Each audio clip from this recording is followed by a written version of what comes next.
Well, thank you very much. It's an honor to have the President of Ukraine with us.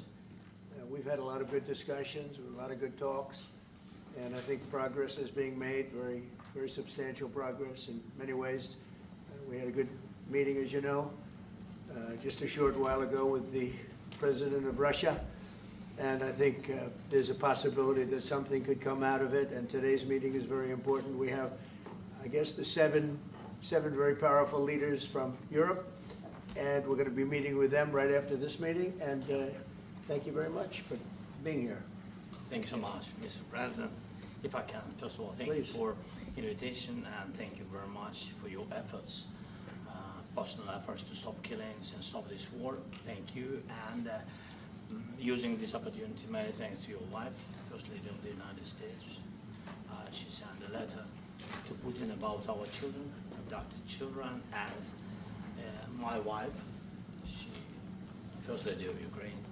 She gave the letter. It's not to you, to your wife. Oh, I want it. Yeah. So we are saying this sensitive topic, yes, please. And thanks to our partners, and that you supported this format, that after our meeting we can have leaders who are around us, UK and France, Germany, Italy, Finland, EU, NATO, I mean all partners around Ukraine supporting us. Thanks to them, and thank you very much for invitation. Thank you very much for being here. President Trump. Do you think it's fair? Yes, Peter, go ahead. Thank you, President Trump. So, President Zelenskyy, you say in a post on X today, Russia must end this war, which it itself started. President Trump, you say President Zelenskyy of Ukraine can end the war with Russia almost immediately if he wants to, which is it? Yeah, I think that's true. I think we're going to have a meeting. I think if everything works out well today, we'll have a trilat. And I think there will be a reasonable chance of ending the war when we do that. And is this the end of the road for American support for Ukraine? Is today's meeting deal or no deal? I can never say that. It's never the end of the road. People are being killed, and we want to stop that. So I would not say it's the end of the road. No, I think we have a good chance of doing it. It's been almost 4 years now that a lot of people were killed last week. A lot of people last week. I mean, millions of people killed, but a lot of people last week for whatever reason. A big number, a lot of soldiers, on both sides. And I know the president, I know myself, and I believe Vladimir Putin wants to see it ended. And as you met with Putin on Friday, today you've got President Zelenskyy here. As you listen to Russia and Ukraine, which side has the better cards? Well, I don't want to say that. I'm just here to be. Look, this isn't my war. This is Joe Biden's war. He's the one that had a lot to do with this happening, and we want to get it ended. And we want it to end good for everybody. We want it to end good. The people of Ukraine have suffered incredibly. And to that point, President Zelenskyy, are you prepared to keep sending Ukrainian troops to their deaths for another couple years, or are you going to agree to redraw the maps? Thank you for your question. So, first of all, we live under each day attacks. You know that today have been a lot of attacks and a lot of wounded people, and the child was dead, small one year and a half. So we need to stop this war, to stop Russia, and we need support, American and European partners, and we will do our best for this. So. And I think we show that we are strong people, and we supported the idea of the United States, of personally of President Trump, to stop this war, to make a diplomatic way of finishing this war. And we are ready for trilateral, as President said. This is a good signal about trilateral. I think this is very good. Thank you. Mr. President,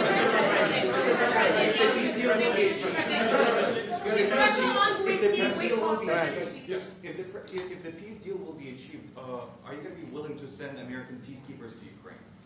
Well, we're going to work with Ukraine. We're going to work with everybody, and we're going to make sure that if there's peace, the peace is going to stay long term. This is very long term. We're not talking about a 2-year peace, and then we end up in this mess again.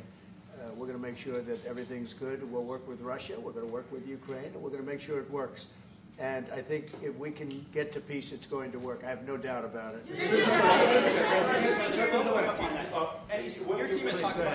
Your team has talked about security guarantees. Could that involve U.S. troops? Would you roll that out in the future?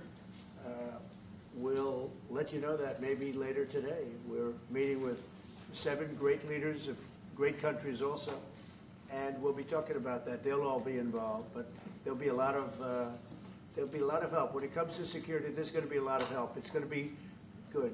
They are first line of defense because they're there. They're Europe, but we're going to help them out also. We'll be involved. Mr. President, Vladimir Putin mentioned that the war will not end without addressing the root causes of this war. Have you had an understanding what are the root causes of this war? Well, look, the war is going to end. When it ends, I can't tell you, but the war is going to end, and this gentleman wants it to end, and Vladimir Putin wants it to end. I think the whole world is tired of it, and we're going to get it ended. It was, I've done 6 wars. I've ended 6 wars, and I thought this maybe would be the easiest one, and it's not the easiest one. It's a tough one. A lot of reasons for it. And they'll be talking about it for a long time, but they'll be talking about the others. Look, India, Pakistan, we're talking about the big places. When you look at, you just take a look at some of these wars. You go to Africa and take a look at that. Rwanda and the Congo, Republic of the Congo.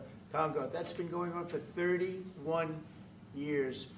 And so we've done a total of 6, and we really have 6, not including the fact that we obliterated, and it turned out to be a total obliteration, the nuclear as you said, the future nuclear capability of Iran. And this one, I think we're going to get solved also. I feel confident we're going to get it solved. Like guarantees or special envoy put forward. Thank you, Mr. President. Can you tell us about your conversations with European leaders and what they need to see to support an end to the war? Yeah, well, we're going to be meeting with a great representative group and 7 very powerful, very big countries and great people, all friends of mine and friends of yours. And we're going to have some suggestions made. They want to see peace. They would like to see peace. President, Go ahead, please. In the red. President Trump, do you think it's fair to for Ukraine and for Russia to achieve a lasting and durable peace if Ukraine cedes its territories that Russia hasn't yet conquered? Do you think it's a fair peace for Ukraine?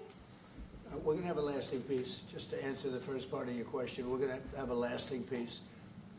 I hope it's going to be immediately. I hope it doesn't have to go on.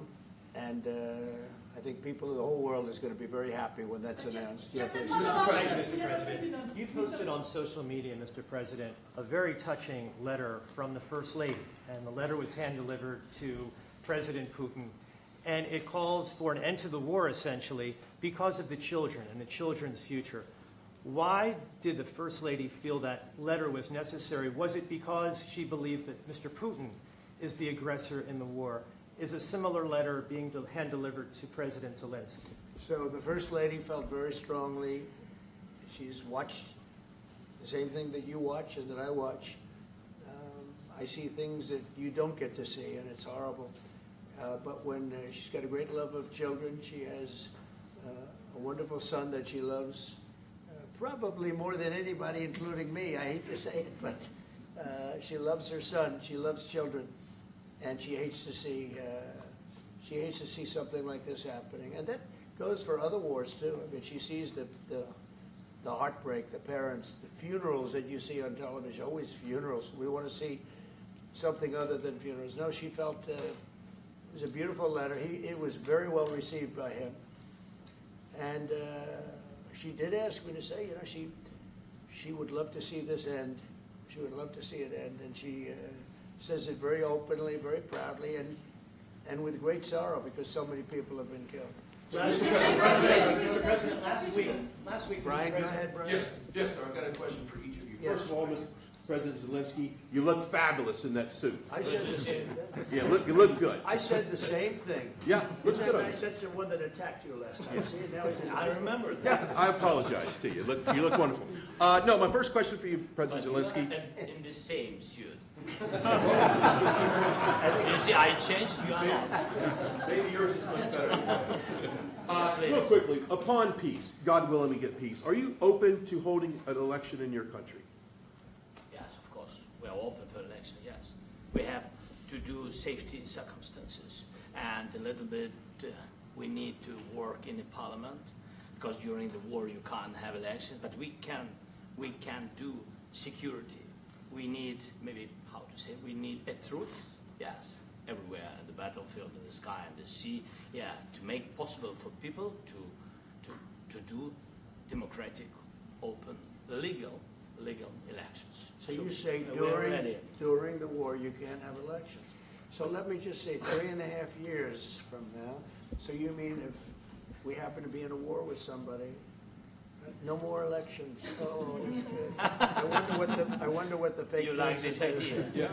No. Speaking of news, I got a question for you. This sounds insane for me even to ask this, but do you think the American media really doesn't even want a peace deal because they've seen they've been so critical of you every step of the way as you lead the charge for peace? It's an amazing phenomenon. I said that if in the settlement you got Moscow, St. Petersburg, and thousands of miles around them, they would say, I made a bad deal. The level of hatred and animosity is incredible. Not with all. I mean, we have great people up here. We also have terrible people up there that I think are told what to say. But, you know, in solving all of these wars, they don't even write about it. You know, I saw major wars. I saw wars that have been going on for 31, 35, and 37, and a couple of quicker ones. One that was going to go into a full-blown deal very quickly. You know what the one I'm talking about. It was a big one. But they don't even write about that. No matter what I do, no matter what, and you know, this is not anything to do with you. It's probably to your advantage in a certain way. But no matter what I do, no matter what deal I make, from my standpoint, you'll come out good. Maybe President Putin will come out good. But they'll say, Trump was absolutely horrible. It's just it. And I've lived with that for a long time. I've lived with it since just before the first election. I used to get great publicity. Now I get the worst publicity anyone's ever gotten in office, but I won in a landslide, so that people understand. They're the only ones that count, ultimately. But I've also had great reporters. I've had journalists that are very good. But it's very sad when you do the right thing. As an example, they said, because of the fact that Vladimir Putin came to American soil, this was a tremendous defeat for Donald Trump. No, it was really wonderful that he did it. It was a hard thing for him to do, to be honest with you. It was the opposite of what they said, but they said it. Now, if he didn't come, they'd say that was also bad for Trump. You know, there's no way. And there's just a great dishonesty of the press, and I think that's why it's lost its credibility. You know, its credibility is at an all-time low. We have a thing going on right now in D.C. We went from the most unsafe place anywhere to a place that now friends are calling me up, Democrats are calling me up, and they're saying, sir, I want to thank you. My wife and I went out to dinner last night for the first time in 4 years, and Washington, D.C. is safe, and you did that in 4 days. I'll tell you, it's safe. I had another friend of mine. He has a son who's a great golfer. He's on tour, and he came in fourth yesterday in the big tournament where Scotty Scheffler made the great shot, and he said his son is going to dinner in Washington, D.C. tonight. I said, would you have allowed that to happen a year ago? He said, no way, no way. He said, what you've done is incredible, and I think the people realize it. But the press says, he's a dictator, he's trying to take over. No, all I want is security for our people. But people that haven't gone out to dinner in Washington, D.C. in 2 years are going out to dinner. And the restaurants the last 2 days were busier than they've been in a long time. Sir, Thank I you. walked around yesterday with MTG. If you could walk around with DC with MTG and not be attacked, the city is safe. Yes. Thank you, Mr. President. Last week, you warned of what you called severe consequences if a 30-day ceasefire or any type of ceasefire were not agreed to by Russia. Will there be severe consequences? Does that change because you're I don't meeting think you with need a President Putin? ceasefire. You know, if you look at the 6 deals that I settled this year, they were all at war. I didn't do any ceasefires. And I know that it might be good to have, but I can also understand strategically why, well, you know, one country or the other wouldn't want it. You have a ceasefire and they rebuild and rebuild and rebuild, and, you know, maybe they don't want that. But if you look at the 6 deals that we made peace and you know, long-term, long-running wars, I didn't do any ceasefires. Would I like the concept. You know, I like the concept of a ceasefire for one reason, because you'd stop killing people immediately, as opposed to in 2 weeks or 1 week or whatever it takes. But we can work a deal where we're working on a peace deal while they're fighting. They have to fight. I wish they could stop. I'd like them to stop. But strategically, that could be a disadvantage for one side or the other. But all of these deals I made without even the mention of the words ceasefire. President Zelensky, Can you explain the decision to offer Ukraine Article 5-like security guarantees, but stop short of pushing for their full membership? Yeah, well, we haven't done anything on that yet. If you look back and you go back long before President Putin, it was always a statement that they would never allow Ukraine into NATO. So that was a statement that was made, but we haven't discussed any of that yet. We're going to be discussing it today. But we will give them very good protection, very good security. That's part of it. And the people that are waiting for us, they are, I think they're very like-minded. They want to help out also. Thank you, President. Thank you, President Are you Trump. disappointed there's no The ceasefire, United Mr. States, President? the United States has already given hundreds of billions of dollars to this war effort in Ukraine. At best, it is a stalemate, and the killing continues. So, President Trump, how much more is the United States willing to give Ukraine? And President Zelensky, how much more do you want?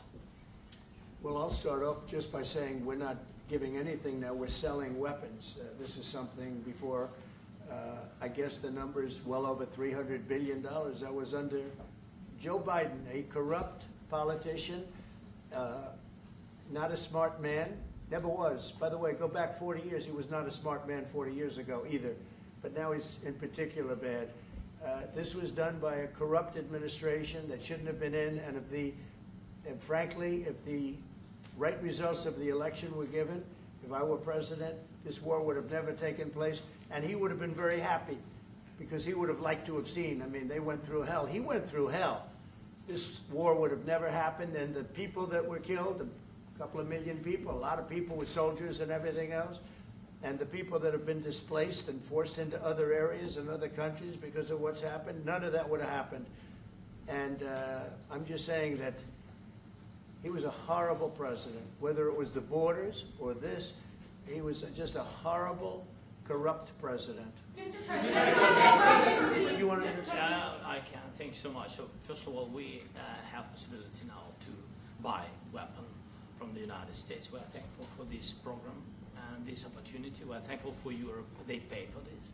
And through NATO program, for example, Pearl and etc., we have some programs where we can have some money to finance this. And this is a part, I think, it's not a part for the war and to defend us. It also will be a part for security guarantees, to strengthen our army, to rearm Ukrainian army. This is very, very important. And it depends how much money we need to rearm. For example, the question of air defense, we spoke about it with President Trump, and I'm happy that we have now bilateral decisions and we work on it with production, American production. Nobody in Europe has so many air defense like Patriots, for example. We need it very much, and this is also about defending. I think the good news, we make the best military equipment in the world by far. You mentioned the Patriots. How good are they? Systems. We have systems, they're literally 100% foolproof. And it's really like shooting two bullets, you know, two bullets hitting each other in the air in a space like this. The chance is 100%. It's 99 to 100%. So we sell the equipment to NATO, and NATO does what, I don't know what the arrangement is that you have with, but I know that they want you to have the equipment. And we're getting the best equipment in the world, but they pay us for the equipment. Under Biden, it was just crazy what was going on. I believe the number is over 300. I think it could be $350 billion worth of equipment and money and everything else. And we've made more progress in settling this war in the last 2 months than they made in 4 years. This should have been settled a long time ago, but it should have never happened. Yeah, please. Thank you, Mr. President. You pushed out on social media. All right, Brian, go first. You pushed out on social media about doing away with mail-in ballots and potentially electronic voting machines. Can you expand on that and how important Well, that is? that's a very off-topic, just really quickly. Mail-in ballots are corrupt. Mail-in ballots, you can never have a real democracy with mail-in ballots. And we, as a Republican Party, are going to do everything possible that we get rid of mail-in ballots. We're going to start with an executive order that's being written right now by the best lawyers in the country to end mail-in ballots because they're corrupt. And you know that we're the only country in the world, I believe, I may be wrong, but just about the only country in the world that uses them because of what's happened. Massive fraud all over the place. The other thing we want change are the machines. For all of the money they spend, it's approximately 10 times more expensive than paper ballots. And paper ballots are very sophisticated with the watermark paper and everything else. We would get secure elections. We'd get much faster results. The machines, I mean, they say we're going to have the results in 2 weeks. With paper ballots, you have the results that night. Most people, but most people, many countries use paper ballots. It's the most secure form. So between paper ballots, very, very important, paper ballots, and I think maybe even more important, the mail-in voting. We're going to end mail-in voting. It's a fraud. If you have mail-in vote, even Jimmy Carter with this commission, they set it up. He said the one thing about mail-in voting, you will never have an honest election if you have mail-in. And it's time that the Republicans get tough and stop it because the Democrats want it. It's the only way they can get elected. Because with men and women's sports and with transgender for everybody and open borders and all of the horrible things, and now the new thing is they love crime. They're fighting me on the fact that I've made Washington, D.C. safe. We're not going to get mugged, beaten up, or killed like all the people you've been watching get so badly hurt. I'm glad, I hate to take your time in this, but I'm glad you asked me that question. Sorry. We're going to stop mail-in ballots because it's corrupt. You know, when you go to a voting booth and you do it the right way and you go to a state that runs it properly, you go in, they even ask me. They asked me for my license plate, for identity. I said, I don't know if I have it.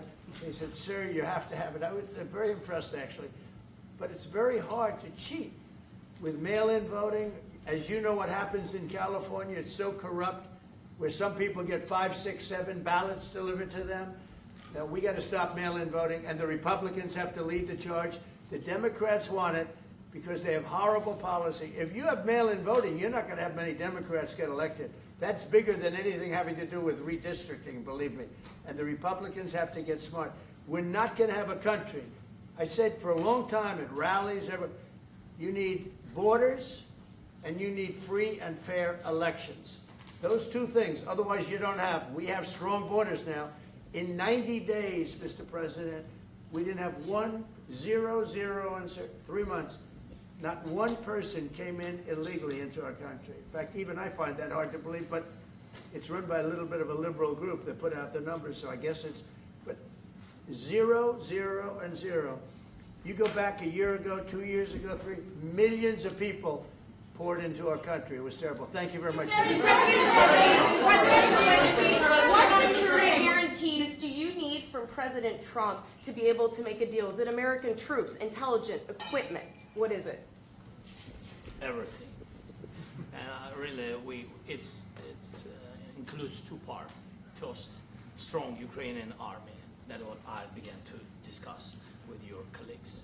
And it's a lot about weapon and people and training missions and intelligence. And second, we will discuss with our partners. It depends on the big countries, on the United States, on a lot of our friends. And Mr. President, are you going to commit American troops to that NATO-like protection in order to get President Zelensky to a deal today? Well, I don't know if you define it that way, but NATO-like, I mean, we're going to give, we have people waiting in another room right now. They're all here from Europe, biggest people in Europe, and they want to give protection. They feel very strongly about it, and we'll help them out with that. I think it's very important. I think it's very important to get the deal done. You've been involved with the peacekeeping in Ukraine since your first day in the administration. What would you say to the Ukrainian people right now who are suffering under the Russian attacks and hoping that the American people will stand with them? Well, I know Ukrainian people. I've known many over the years. They're great people. They're smart. They're energetic. They love their country. I mean, they love their country, and we want to get this war ended. That's all I can do. I love the Ukrainian people, but I love all people. I love the Russian people. I love them all. I want to get the war stopped. Very important. Mr. President, was there any aspect of your discussion with Vladimir Putin that left you disappointed?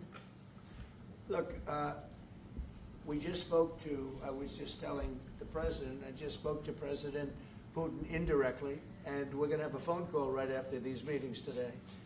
And we may or may not have a trilat. If we don't have a trilat, then the fighting continues. And if we do, we have a good chance. I think if we have a trilat, there's a good chance of maybe ending it. But he's expecting my call when we're finished with this meeting. Thank you very much, everybody.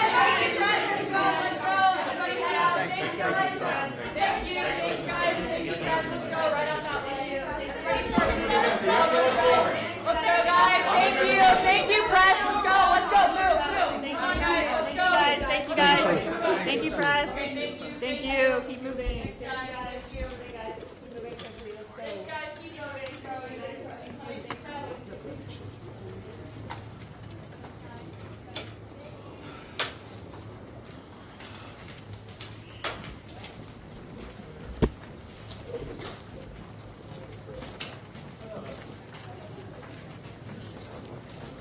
Yeah.